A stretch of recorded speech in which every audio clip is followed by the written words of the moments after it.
অনামিকা কামোদক্তা মধ্যমা আয়ুষ্করী ভবিষ্ঠ পুষ্টিদ পোক্ত তর্জনী মোক্ষ সাধিকা।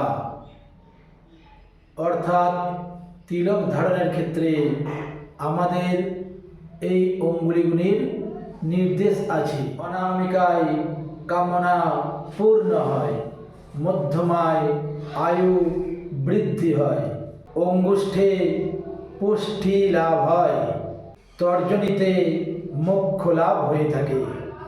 অতএব এই অঙ্গুলির মধ্যে যে অঙ্গুলি আপনার ফলপ্রদ, যেটি আপনি চান সেটি দ্বারাই আপনি তিলক ধারণ করবেন। স্নানং সন্ধ্যা পঞ্চযজ্ঞান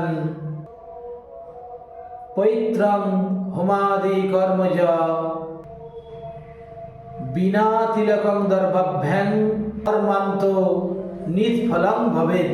অর্থাৎ সন্ধ্যা যজ্ঞ হোমাদি কর্মে তিলক ধারণ না করিলে তাহার কোনো ফল হয় না, নিষ্ফলং ভবেৎ। অর্থাৎ সেই কর্মটি নিষ্ফল হয়।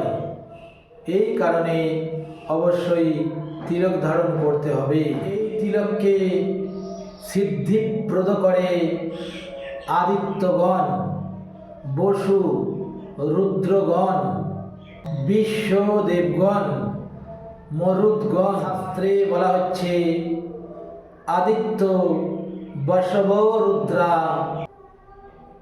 বিশ্বদেবা মরুদ্গণা তিলকন্তে প্রযচ্ছন্তু ধর্ম কামার্থ সিদ্ধয়ে।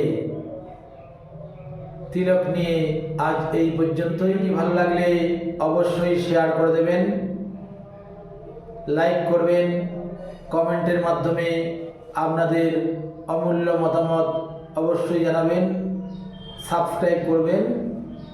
সকলকে নমস্কার।